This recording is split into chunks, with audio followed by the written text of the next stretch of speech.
everyone, welcome to a new Hawkwind album ranking, and I'm going to move into the 80s now. This is there's 6 80s studio albums that I'm going to rank, and yeah, this is all to promote my book and to have fun, you know. So yeah, I've got a new book out. Well, it's a new old book. I did a first edition, which I had to stop basically publishing, and so I redone a second book, which has got a lot more content in it. A lot of you have bought this book already, so I really appreciate it. It's Hawkwind Fans Worldwide Facebook Top 40 Albums, and I've still got about 15 books that I can post, so let me know down in the link below if you want a book. Basically it's £12, that's including postage and packing, which is cheaper than getting it on Amazon, which is £15. If I know you personally, I can sell it to you for £10. So yeah, it'd be good to sort of get rid of a box of books there. So yeah, so it kind of looks a bit like this, sort of top 40 album ranking with my reviews and sort of Facebook comments, kind of thing, comments down there.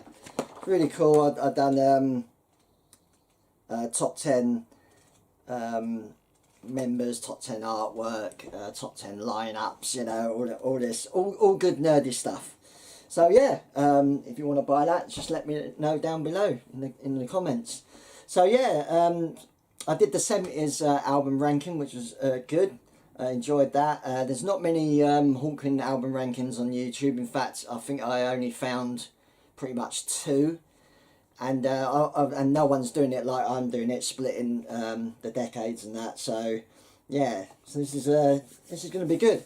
I'm a really big fan of 80s Hawkwind. Actually, it's a strange decade for Hawkwind fans.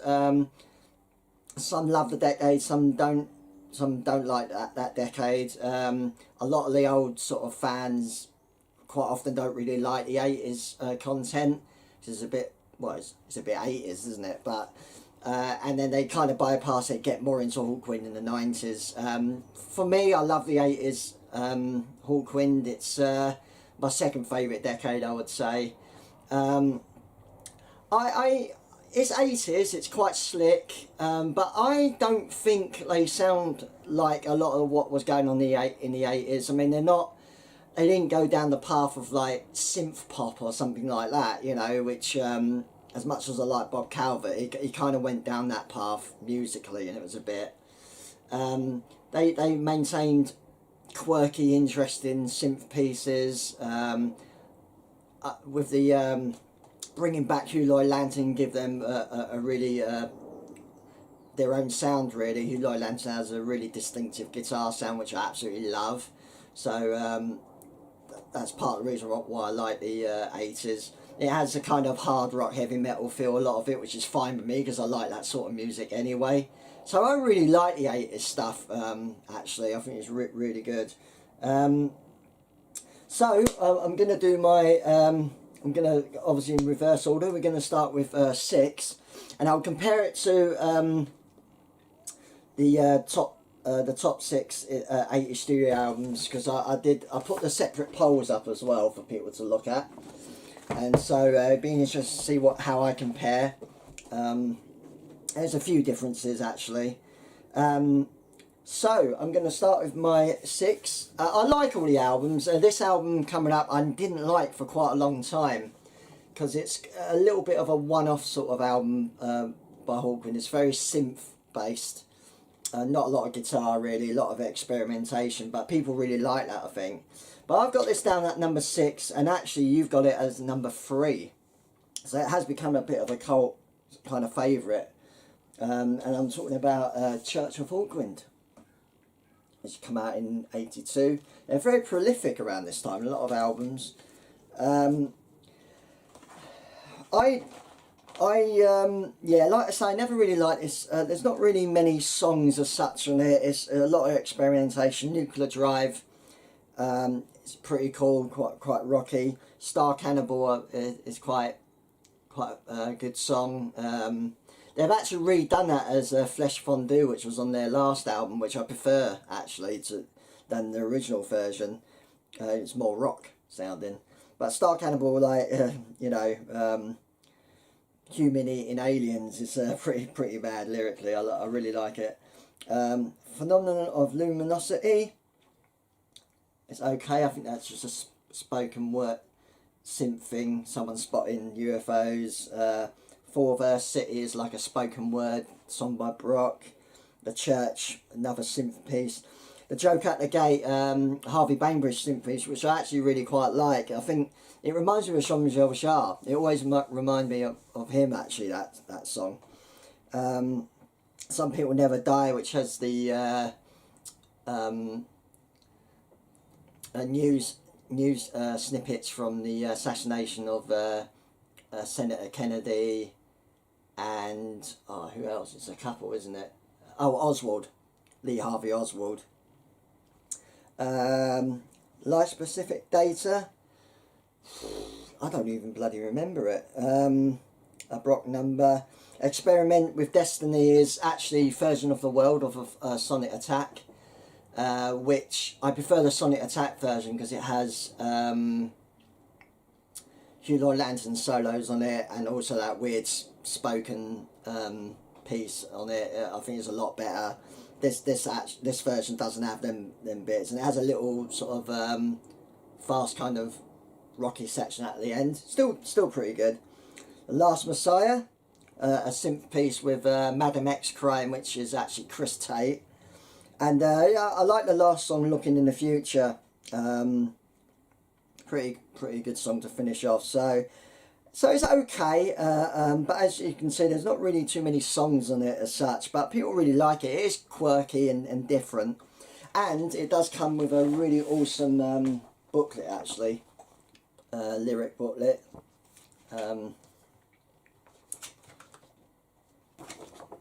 Okay, they ended up doing this as a full lyric booklet not too long after this, so which I got, which is really cool.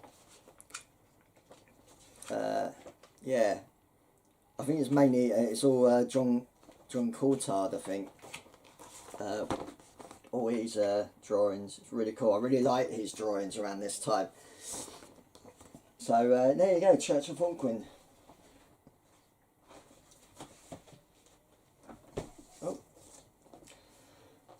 So yeah, I rather like all these albums. So next up actually is, you've got this down as number 4. I've got this as number 5. And it's Hawkwind's Xenon Codex from 1988. And it's a really cool sort of package that folds out.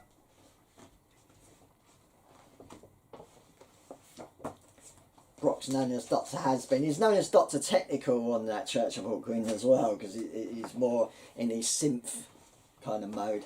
But yeah, it folds out like that, which is cool. Try not to rip it. And that's the back fold out. So yeah, it's a pretty good album. It's got the production's a bit weird.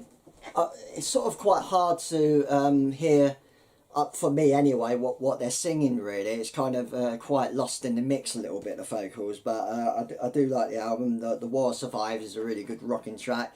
Alan Davey actually writes quite a few songs in this album. Wastelands Asleep I really like. It's one really beautiful ballad.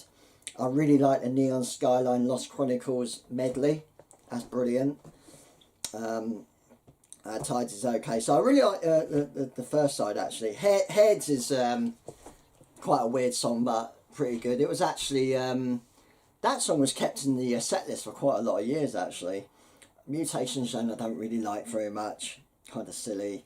EMC. Sword of the East, another really good rocking track. I like that. And then you got the kind of funny Good Evening at the end, which is a bit of a novelty song really. So yeah, so a lot of this I do really like.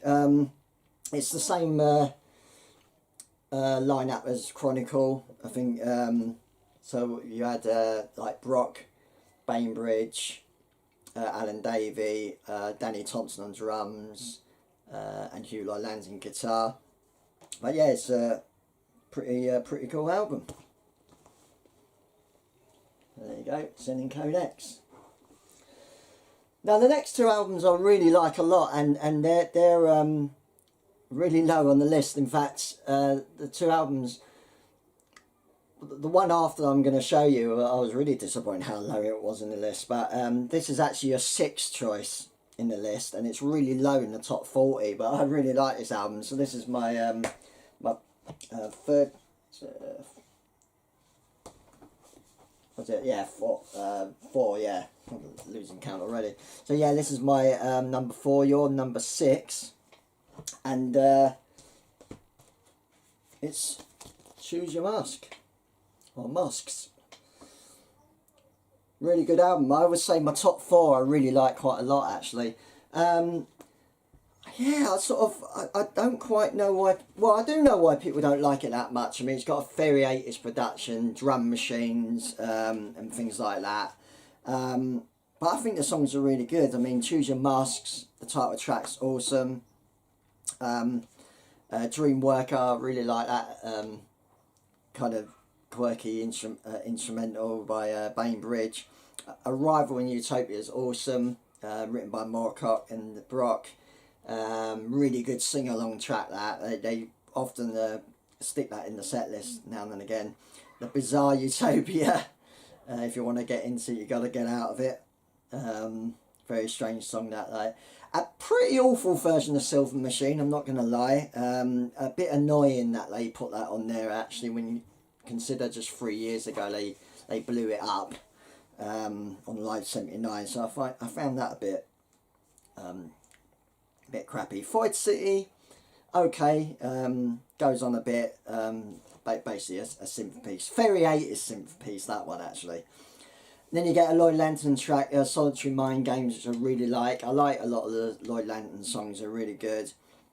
Fahrenheit 451, Calvert track, it was actually, they did this around the Calvert era, late 70s, but it never got released, so it ended up being released, and it's a pretty good song. You got a little short instrumental, A Scan. And one of my favourite songs of the album, Waiting for Tomorrow. Great song by Hugh Lloyd-Langton. I really like that.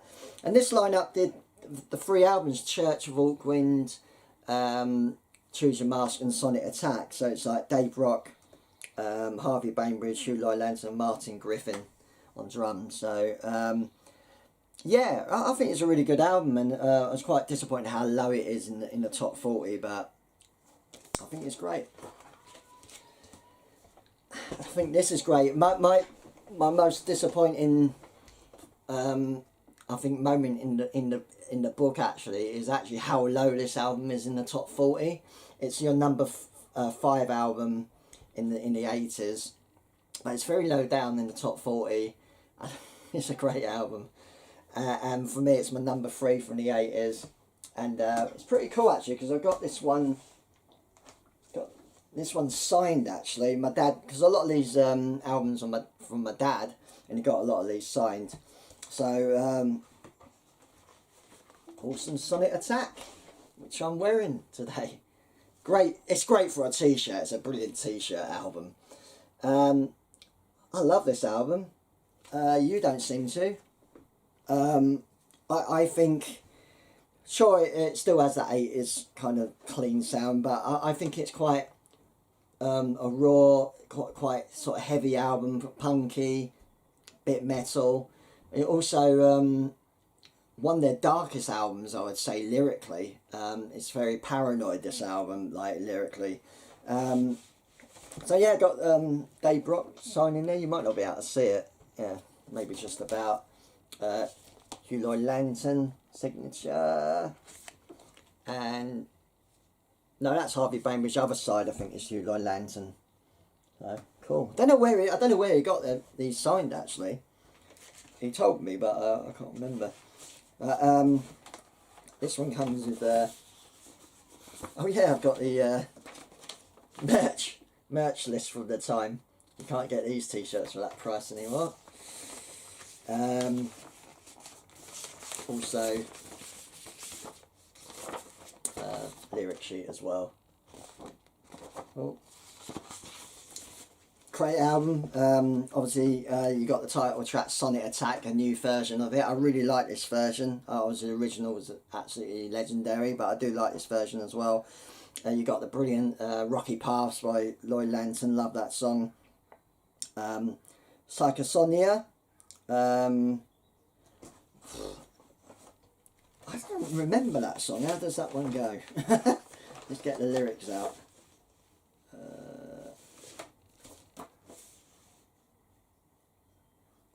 Oh yeah, silence is a virtue. Yeah, it's a Bainbridge, quite aggressive, shouty song. Yeah, I quite like that.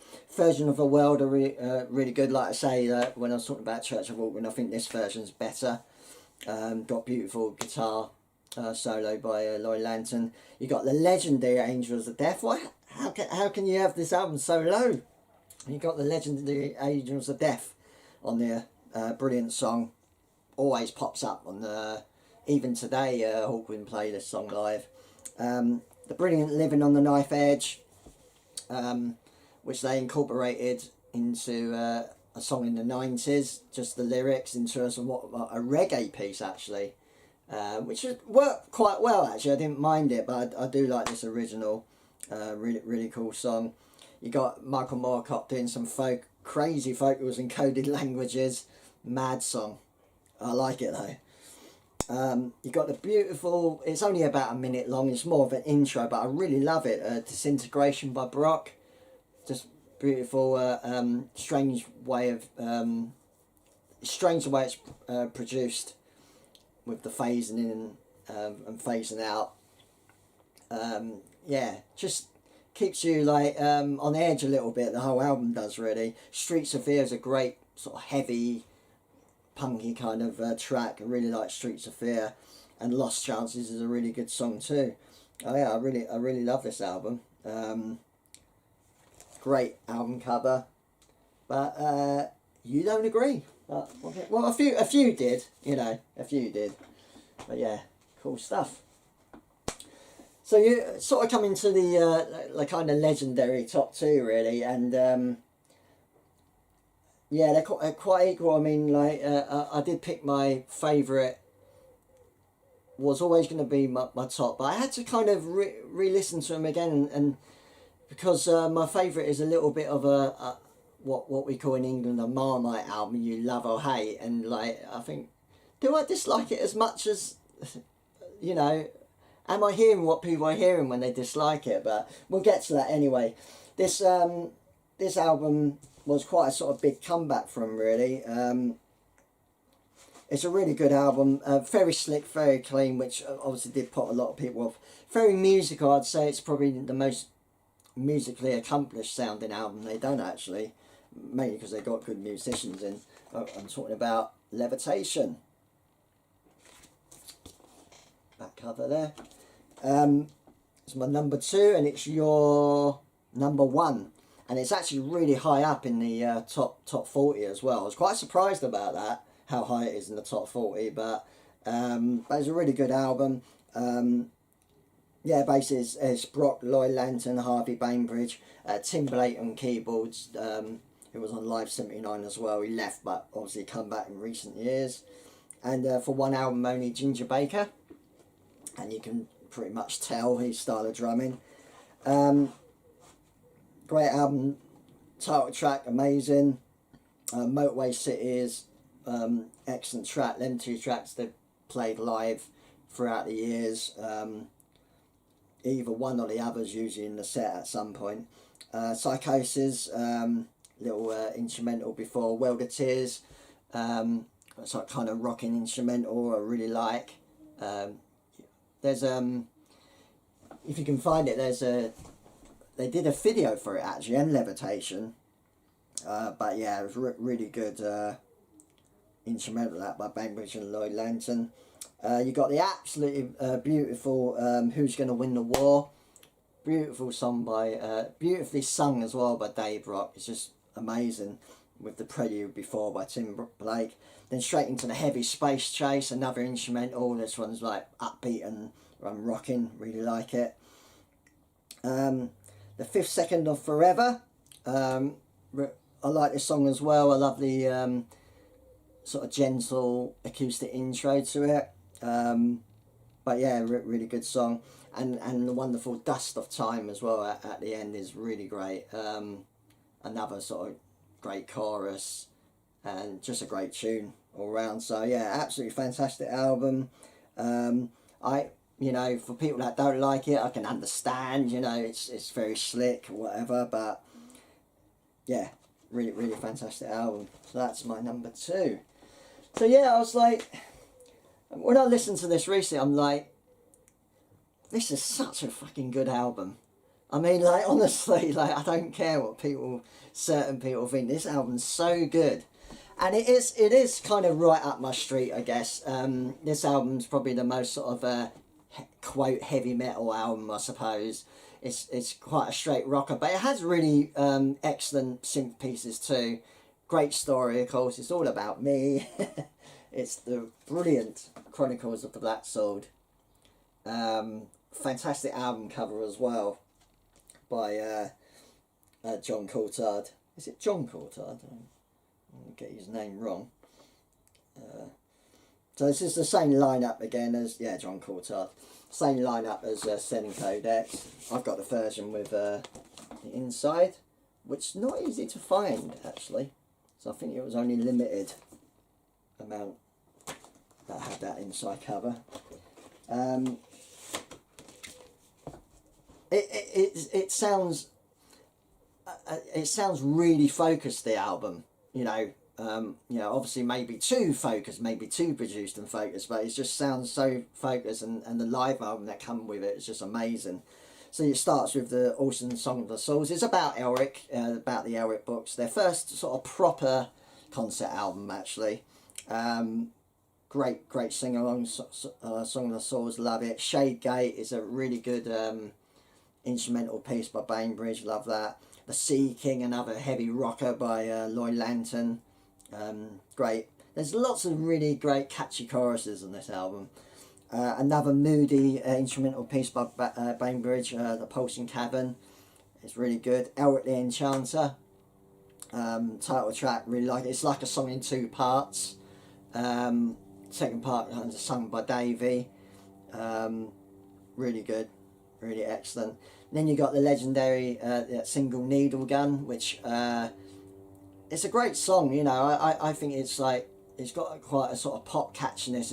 It's kind of like, I think it's one of those songs that should have probably been as big as Silver Machine. It's got that sort of catchiness to it and poppiness to it. Like, it probably should have been bigger, but it pops up in the set now and again, Needle Gun. Sarazinha, beautiful instrumental, which they redone on the I can't remember that orchestra album they did.